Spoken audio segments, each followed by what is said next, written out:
എൻ്റെ ജീവിതമാണ് എൻ്റെ സന്ദേശം എന്ന് മഹാത്മാഗാന്ധിജി പറഞ്ഞിട്ടുണ്ട്. അതേപോലെ സ്വന്തം ജീവിതത്തിലൂടെ ഒരു സന്ദേശം കൊടുത്തുകൊണ്ട് ജീവിക്കുകയാണ് മിസ്റ്റർ മനു മെൽവിൻ ജോയ്.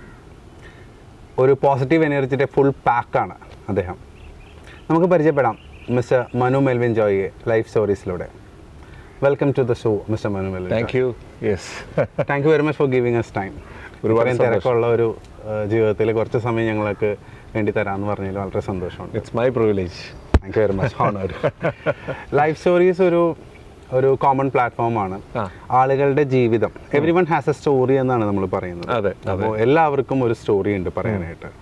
താങ്കളോട് ഞാൻ ചോദിക്കുകയാണ്, എന്താണ് താങ്കളുടെ സ്റ്റോറി?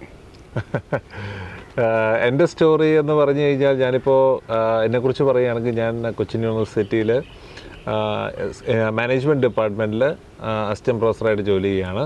അപ്പോൾ കഴിഞ്ഞ 7 വർഷമായിട്ട് അവിടെ ജോലി ചെയ്യുന്നു. അപ്പോൾ എൻ്റെ മെയിനായിട്ടുള്ള റിസർച്ച് ഏരിയ എന്ന് പറഞ്ഞാൽ ഗെയിമിഫിക്കേഷനാണ്.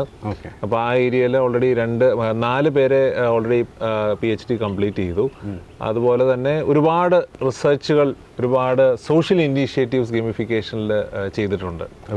അപ്പോൾ ഉദാഹരണത്തിന് മെറി മെട്രോ എന്ന് പറഞ്ഞ് കൊച്ചി മെട്രോയിൽ യാത്രക്കാരെ കംപ്ലീറ്റ് ഗെയിമിഫൈ ചെയ്യുന്ന ഒരു ഇനീഷ്യേറ്റീവ് നമ്മൾ 1 മാസത്തോളം ചെയ്തിരുന്നു. 6000-ഓളം യാത്രക്കാരെ നമ്മൾ എൻഗേജ് ചെയ്ത്. എങ്ങനെയാണെന്ന് വെച്ച് കഴിഞ്ഞാൽ ചെറിയ ചെറിയ കാര്യങ്ങൾ. അപ്പോൾ ആദ്യം നമുക്ക് ഗെയിമിഫിക്കേഷൻ എന്താണെന്ന് പറഞ്ഞാൽ, അതാണ് ആദ്യത്തെ ഞങ്ങൾക്ക് അറിയേണ്ടത്. എന്താണ് ഗെയിമിഫിക്കേഷൻ? ഒരുപാട് പേര് ആക്സെപ്റ്റ് ചെയ്തിട്ടുള്ള വളരെ നോൺ ആയിട്ടുള്ള ഒരു പ്രോഗ്രാമാണ് അത്. ഒരുപാട് ആളുകൾ അതിലൂടെ അറ്റൻഡ് ചെയ്ത് പോയിട്ടുണ്ടെന്നാണ് എനിക്ക് അറിയുന്നത്. ഞാൻ വരെ അതിന് വേണ്ടിയിട്ട് അറ്റൻഡ് ചെയ്യാൻ വേണ്ടി ട്രൈ ചെയ്തിട്ടുണ്ട്. അപ്പോൾ എന്താണ് ആക്ച്വലി ഗെയിമിഫിക്കേഷൻ എന്ന് പറയുന്നത്?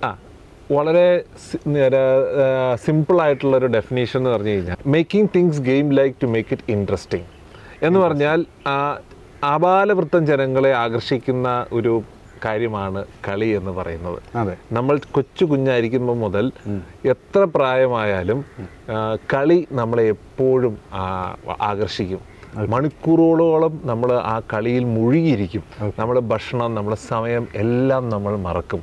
അപ്പോൾ ഒരു കളിയെ അത്രയും ഇൻട്രസ്റ്റിംഗ് ആക്കുന്ന ഘടകങ്ങൾ, ആ ഘടകങ്ങൾ എടുത്ത് ഒരു നോൺ ഗെയിമിംഗ് കോണ്ടെക്സ്റ്റ് അതിലുപയോഗിക്കുന്നതാണ് ഗെയിമിഫിക്കേഷൻ. ഇപ്പോൾ ഒരു കളിയെ ഇൻട്രസ്റ്റിംഗ് ആക്കുന്ന, ഒരു ഫുട്ബോളിനെ ഇൻട്രസ്റ്റിംഗ് ആക്കുന്ന ഘടകങ്ങൾ എന്താണ്? അതിനകത്ത് സ്കോർ ബോർഡ് ഉണ്ടാവും, അതിനകത്ത് റൂൾസ് ഉണ്ടാവും, അൺപ്രഡിക്റ്റബിലിറ്റി ഉണ്ടാവും, ടീം വർക്ക് ഉണ്ടാവും, പിന്നെ ചാൻസ് ഉണ്ടാവും, ടൈം കൺസ്ട്രെയിൻ ഉണ്ടാവും. എന്ന് പറഞ്ഞാൽ നമുക്ക് എല്ലാ ഫുൾ ഡേ കളിക്കാൻ പറ്റില്ല, 90 മിനിറ്റ്സ് മാത്രം. അതുപോലെ റിസോഴ്സ് കൺസ്ട്രെയിൻ ഉണ്ടാവും. നമുക്കൊരു ഗോൾ പോസ്റ്റ് ഉണ്ട്, ആ ഗോൾ പോസ്റ്റിലകത്ത് തന്നെ അടിക്കണം. അതുപോലെ 22 പ്ലേയേഴ്സിന് 22 ബോൾ കൊടുത്താൽ തീർന്നു, ഒരു ബോളേ ഉള്ളൂ. അപ്പോൾ റിസോഴ്സ് കൺസ്ട്രെയിൻ, ടൈം കൺസ്ട്രെയിൻ, അങ്ങനെ ഒരു ഗെയിമിനെ, ഇപ്പം നമ്മളൊരു ഗെയിം കളിക്കുകയാണെങ്കിൽ തന്നെ വളരെ മിനിമം റിസോഴ്സസിൽ ആ പസിൽ എങ്ങനെ സോൾവ് ചെയ്യാം എന്നുള്ളതാണ് നമുക്ക് ഏറ്റവും നമ്മളെ അട്രാക്ട് ചെയ്യുന്ന കാര്യം. അപ്പോൾ ഇങ്ങനെ ഒരു ഗെയിമിനെ ആകർഷകമാക്കുന്ന എല്ലാ ഘടകങ്ങളും എങ്ങനെ ഒരു നോൺ ഗെയിമിംഗ് കോണ്ടെക്സ്റ്റിൽ, എങ്ങനെ ഒരു ക്ലാസ് മുറിയിൽ ഉപയോഗിക്കാം, എങ്ങനെ ഒരു ഓർഗനൈസേഷനിൽ എംപ്ലോയീസിനെ എൻഗേജ് ചെയ്യിക്കാൻ, എംപ്ലോയീസിൻ്റെ ബെസ്റ്റ് പ്രൊഡക്ടിവിറ്റി കൊണ്ടുവരാനായിട്ട് നമുക്ക് എങ്ങനെ ഉപയോഗിക്കാം, അതുപോലെ കസ്റ്റമേഴ്സിനെ ആ ബ്രാൻഡിനെ കുറിച്ച് അടുപ്പിക്കാനും, ബ്രാൻഡിൻ്റെ ലോയലാക്കാനും, ബ്രാൻഡിൻ്റെ ഇവാഞ്ചലിസ്റ്റ് ആക്കാനും ഒക്കെ എങ്ങനെ ഉപയോഗിക്കാം. ഇതാണ് ഗെയിമിഫിക്കേഷനെ കുറിച്ചുള്ള ഒരു ബ്രോഡ് പെർസ്പെക്റ്റീവ്. ഇതൊരു ട്രെയിനിങ് പ്രോഗ്രാം ആണ് നമുക്ക് പറയാമോ? അല്ല, ഗെയിമിഫിക്കേഷൻ ഇപ്പം ബിസിനസ്, മാനേജ്മെന്റ്, അതുപോലെ തന്നെ ഒരു വലിയ കോൺസെപ്റ്റാണ്. It's a $1 billion business. ഞാൻ ഒരു എക്സാമ്പിൾ പറഞ്ഞു കഴിഞ്ഞാൽ, ഗെയിമിഫിക്കേഷൻ്റെ ഇമ്പാക്റ്റ് 2013 ഗ്രിഫിൻ എന്നൊരു കുട്ടി, ആ കുട്ടിയുടെ 75 വയസ്സുള്ള ഗ്രാൻഡ് മദറിൻ്റെ കൂടെ ഒരു ഡ്രൈവിന് പോയി. അപ്പോൾ ഗ്രാൻഡ് മദർ ആയിരുന്നു കാർ ഓടിച്ചുകൊണ്ടിരുന്നത്. അപ്പോൾ കാറ് 100 കിലോമീറ്റർ സ്പീഡിൽ പൊയ്ക്കൊണ്ടിരുന്നപ്പോൾ പെട്ടെന്ന് ഗ്രാൻഡ് മദറിന് ഒരു ഹാർട്ട് അറ്റാക്ക് വന്നു. ഗ്രാൻഡ് മദർ അൺകോൺഷ്യസ് ആയി. 100 കിലോമീറ്റർ സ്പീഡിൽ കാറ് പൊയ്ക്കൊണ്ടിരിക്കുകയാണ്. ഇപ്പുറത്ത് 10 വയസ്സുള്ള ഒരു കുട്ടി മാത്രം. ആ കുട്ടി എന്ത് ചെയ്തിട്ടുണ്ടാവും എന്നാണ് ചോദ്യം. ചിലപ്പോൾ നമ്മളാണെങ്കിൽ, ചിലപ്പോൾ നമ്മൾ പേടിയിൽ ഹാൻഡ് ബ്രേക്ക് വലിച്ചേക്കാം, ചിലപ്പോൾ നമ്മൾ പേടിച്ചേക്കാം, നമ്മൾ ഫോണിൽ ആരെങ്കിലും വിളിക്കാൻ ശ്രമിച്ചേക്കാം. പക്ഷേ ഗ്രിഫിൻ ഏതൊരു 10 വയസ്സുള്ള കുട്ടിയും ചെയ്യുന്നത് പോലെ തന്നെ ആ സ്റ്റിയറിങ്ങിൻ്റെ കൺട്രോൾ എടുത്ത് ആ വണ്ടി സൈഡിലോട്ട് ഒതുക്കി നിർത്തി. അതിലൂടെ അവൻ്റെ ജീവിതവും അവൻ്റെ ചുറ്റുമുള്ള ഡ്രൈവേഴ്സിൻ്റെ ഒക്കെ ലൈഫ് അവൻ രക്ഷിച്ചു. അപ്പോൾ അവിടെ വന്ന പോലീസുകാർ അവനോട് ചോദിച്ചു, നിനക്കിത് എങ്ങനെ സാധിച്ചു? അപ്പോൾ അവൻ പറഞ്ഞ പേര് മാരിയോ കാർട്ട് എന്നായിരുന്നു. മാരിയോ കാർട്ട് ഒരു വേൾഡ് ഫേമസ് റേസിംഗ് ഗെയിമാണ്. അപ്പോൾ ഓൾമോസ്റ്റ് 180 മില്യൺ ആളുകൾ കളിക്കുന്ന ഒരു ഗെയിമാണ് മാരിയോ കാർട്ട്. അപ്പോൾ ആ ഗെയിം കളിച്ചിട്ടുള്ള ഏതൊരാൾക്കും അവർക്ക് ലൈസൻസ് ഉണ്ടാവില്ല, അവരൊരു കാർ ഓടിച്ചിട്ടുണ്ടാവില്ല, പക്ഷേ ഒരു കാർ ഓടിക്കാൻ വേണ്ട ആ ഒരു ക്രൈസിസ് സിറ്റുവേഷനിൽ ചെയ്യേണ്ട എന്ത് കാര്യമാണെന്നുള്ളത് കറക്റ്റായിട്ട് അവർക്കറിയാം. അപ്പോൾ നമ്മൾ 10 വയസ്സുള്ള ഒരു കുട്ടിക്ക് അപ്പം നമ്മളൊരു കുട്ടി ഒരു ഗെയിം കളിക്കുമ്പോൾ അത് വീഡിയോ ഗെയിം തന്നെ ആവണമെന്നില്ല, ഏത് ഗെയിം കളിക്കുമ്പോഴും നമ്മൾ വിചാരിക്കുന്ന അവൻ സമയം കളയുകയാണ് എന്ന്. പക്ഷേ അതിലൂടെ അവനറിയാതെ ഒരുപാട് ലൈഫ് സ്കിൽസ് അവനിലേക്ക് എത്തുകയാണ്. വേറൊരു ഉദാഹരണം പറഞ്ഞു കഴിഞ്ഞാൽ ഏവിയേറ്റേഴ്സ് എന്ന് പറഞ്ഞ ഒരു ഷോ ഉണ്ട്, ഗ്ലോബൽ ടെലിവിഷൻ നെറ്റ്വർക്ക് എയർ ചെയ്തിരുന്ന ഷോ. ആ ഷോ ഫ്ലൈയിങ്ങിനെ കുറിച്ചാണ്. അപ്പോൾ ഓരോ എപ്പിസോഡിലും ഫ്ലൈയിങ്ങിൻ്റെ ഡിഫറെൻറ്റ് ആസ്പെക്ട്സ് ആണ് അവർ എക്സ്പ്ലോർ ചെയ്തുകൊണ്ടിരുന്നത്. അപ്പോൾ ഒരു ദിവസം ആ ഷോ ഡയറക്ടർ ചിന്തിച്ചു, ഒരു 10 വയസ്സുള്ള കുട്ടിയെ ഒരു പ്ലെയിൻ പറപ്പിക്കാൻ ഏൽപ്പിച്ചാൽ എങ്ങനെയുണ്ടാവും? അപ്പോൾ അയാൾ റെമി എന്ന് പറഞ്ഞൊരു കുട്ടിയെ ഒരു ഫ്ലൈറ്റ് സിമുലേറ്ററിലേക്ക് കൊണ്ടുപോയി. എന്ന് പറഞ്ഞാൽ പൈലറ്റ്സിനെയൊക്കെ ട്രെയിൻ ചെയ്യുന്ന ഫ്ലൈറ്റ് സിമുലേറ്ററിൽ. അപ്പോൾ ആ സിമുലേറ്ററിലെ ആ ഒരു അസിസ്റ്റൻ്റ് കൂടെ ഇരുന്നു, റെമിയെ കൂടെ ഇരുത്തി ഫ്ലൈ ചെയ്യാൻ പറഞ്ഞു. അപ്പോൾ എന്ത് സംഭവിച്ചിട്ടുണ്ടാവും? ചുമ്മാ ഫ്ലൈ ചെയ്തിട്ടുണ്ടാവും. In 90 seconds and with no training Remi ഒരു ബോയിങ് 737 ഫ്ലൈ ചെയ്തു. അതിൻ്റെ ഉത്തരമായിട്ട് അവൻ പറഞ്ഞത് എങ്ങനെ സാധിച്ചു എന്ന് ചോദിച്ചപ്പോൾ അവൻ്റെ ഉത്തരമായിട്ട് പറഞ്ഞത് flight simulator, the game by Microsoft. അപ്പോൾ ഈ ഓരോ ഗെയിം കളിക്കുമ്പോഴും നമ്മൾക്ക് കിട്ടുന്നത് ഒരുപാട് ലൈഫ് സ്കിൽസാണ്. അപ്പോൾ ഏറ്റവും സിമ്പിളായിട്ട് പറഞ്ഞു കഴിഞ്ഞാൽ ഏത് ഗെയിമാണ് ഏറ്റവും പോപ്പുലർ? നമ്മുടെ ഇപ്പോൾ ഫോർ എക്സാമ്പിൾ വീഡിയോ ഗെയിംസ് എടുത്തു കഴിഞ്ഞാൽ പല ടൈപ്പ് വീഡിയോ ഗെയിംസ് ഉണ്ട്. സ്പീഡ് ഗെയിംസ് ഉണ്ട്, സ്പോർട്സ് ഗെയിംസ് ഉണ്ട്, ആർക്കേഡ് ഗെയിംസ് ഉണ്ട്, പസിൽ ഗെയിംസ് ഉണ്ട്.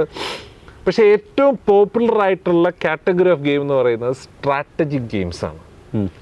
അപ്പോൾ സ്ട്രാറ്റജി പറഞ്ഞാൽ ഇപ്പോൾ നമുക്ക് ചെസ് കളിക്കണമെങ്കിൽ സ്ട്രാറ്റജി വേണം, കാർഡ്സ് കളിക്കണമെങ്കിൽ സ്ട്രാറ്റജി വേണം, ഫുട്ബോൾ കളിക്കണമെങ്കിൽ സ്ട്രാറ്റജി, ഏത് ഗെയിം ആണെങ്കിലും നമുക്ക് അതിനകത്ത് സ്ട്രാറ്റജി വേണം. എന്താണ് സ്ട്രാറ്റജിയുടെ പ്രത്യേകത? ഈ 21st സെഞ്ച്വറിയിൽ സർവൈവ് ചെയ്യാൻ വേണ്ട ഏറ്റവും പ്രധാനപ്പെട്ട സ്കില്ലുകളിൽ ഒന്നാണ് സ്ട്രാറ്റജിക് തിങ്കിങ് സ്കിൽ. അപ്പോൾ നമ്മൾ ഗെയിംസ് കളിക്കുമ്പോൾ നമ്മൾ ഇന്നത്തെ ലോകത്ത് സർവൈവ് ചെയ്യാൻ വേണ്ട വളരെ ഇമ്പോർട്ടൻ്റ് ആയിട്ടുള്ള പല സ്കില്ലുകളാണ് നമ്മുടെ നേടിയെടുക്കുന്നത് അറിയാതെ തന്നെ ഒരു ഗെയിമിലൂടെ. അപ്പോൾ നമ്മൾ ആ ഗെയിമിനെ കാണേണ്ടത് അങ്ങനെയാണ്. അപ്പോൾ അതുകൊണ്ടാണ് ഗെയിമും ഗെയിമിഫിക്കേഷനും ആ കോൺസെപ്റ്റും വളരെ റെലവൻ്റ് ആവുന്നത് ഈ കാലത്ത്. ഓക്കെ, അപ്പോൾ ഇതിനകത്ത് നമ്മുടെ ലേണിംഗ് കോണ്ടെക്സ്റ്റിൽ എടുത്തു കഴിഞ്ഞാൽ ഒരു ഗെയിം കളിക്കുമ്പോൾ സംഭവിക്കുന്നത് ഇമ്മേഴ്സീവ് ലേണിംഗ് എന്ന് പറഞ്ഞൊരു കോൺസെപ്റ്റാണ്. എന്ന് പറഞ്ഞു കഴിഞ്ഞാൽ നമ്മൾ പോലും അറിയാതെ നമ്മൾ അതിലേക്ക് മുഴുകിയിരിക്കുകയാണ്. അതിന് 4 കാര്യങ്ങളാണ് വേണ്ടത്. ആദ്യമായിട്ട് it should attract the attention of the learner. ഏത് ഗെയിം ആണെങ്കിലും അതിൻ്റെ ആ ഒരു ഫോർ എക്സാമ്പിൾ വീഡിയോ ഗ്രാഫിക്സ് ഇതൊക്കെ വെച്ചിട്ട് ആളെ നമ്മൾ അട്രാക്ട് ചെയ്യണം. രണ്ടാമത്തേത്, ഒരു ഗെയിമിന് ഇപ്പം നമ്മളൊക്കെ ക്രിക്കറ്റ് കളിച്ചത് ഗൈഡ് ബുക്ക് വെച്ചിട്ടാണോ? അല്ല, നമ്മൾ കളിച്ച് തന്നെയാണ് പഠിച്ചത്. അതുപോലെ തന്നെ ഗെയിം കളിക്കുന്നത് നമ്മൾ കളിച്ചാണ് നമ്മൾ പഠിക്കുന്നത്. ഒരേ ആക്ടിവിറ്റി തന്നെ ആണ് ചെയ്യുന്നത്. പിന്നെ മൂന്നാമത്തേത് ഇൻഫോർമൽ ലേണിംഗ് ആണ്. എന്ന് പറഞ്ഞാൽ നമ്മളെ ജീവിതത്തിലെ ഏറ്റവും വലിയ പാഠങ്ങൾ പഠിച്ചത് ക്ലാസ് മുറികളുടെ 4 ചുവരുകൾക്കുള്ളിലല്ല, അതിനപ്പുറത്താണ്. കൂട്ടുകാരിൽ നിന്ന് പഠിച്ചതാണ്, തെറ്റുകളിൽ നിന്ന് പഠിച്ചതാണ്, ജീവിതത്തിൽ നിന്ന് പഠിച്ചതാണ്. അതുപോലെ ലേണിംഗ് ത്രൂ പ്ലേയിങ് ആണ് മൂന്നാമത്തെ aspect of immersive learning. And നാലാമത്തേത്, ഒരു കാര്യം പഠിച്ച് നമ്മുടെ മനസ്സിൽ അത് തറവാണെങ്കിൽ നമ്മൾ ചെയ്യേണ്ട ഒരു കാര്യം എന്താണ്?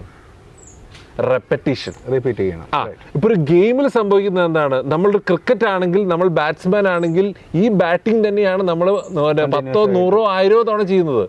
അതുപോലെ ഫുട്ബോൾ ആണെങ്കിലും ഫുട്ബോൾ ആ ബോൾ വെച്ചുള്ള കാര്യങ്ങളാണ് നമ്മൾ കണ്ടിന്യൂസ്ലി ചെയ്യുന്നത്, റെപ്പറ്റീഷൻ. അപ്പോൾ ഈ റെപ്പറ്റീഷനാണ് നമ്മുടെ ഒരു കാര്യം ലേൺ ചെയ്യാനായിട്ട് നമ്മളെ ഹെൽപ്പ് ചെയ്യുന്നത്.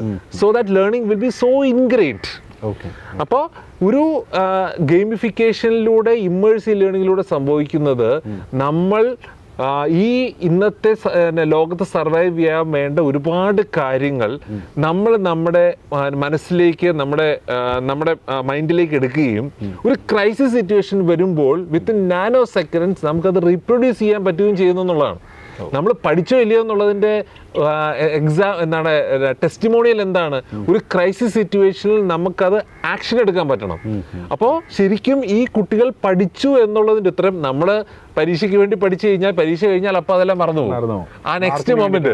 അതെ, പക്ഷേ ഇത് നമ്മൾ പഠിക്കുകയാണെന്നുള്ള ഒരു ഫീലിംഗും ഇല്ലാതെ, പക്ഷേ എന്നാലും ക്രൈസിസ് സിറ്റുവേഷൻ വരുമ്പോൾ നമ്മൾ പഠിച്ച കാര്യങ്ങൾ അപ്ലൈ ചെയ്ത് റിസൾട്ട് കൊണ്ടുവരാൻ സാധിക്കുന്നു. അതാണ് അതിൻ്റെ ഇംപ്ലിക്കേഷൻ.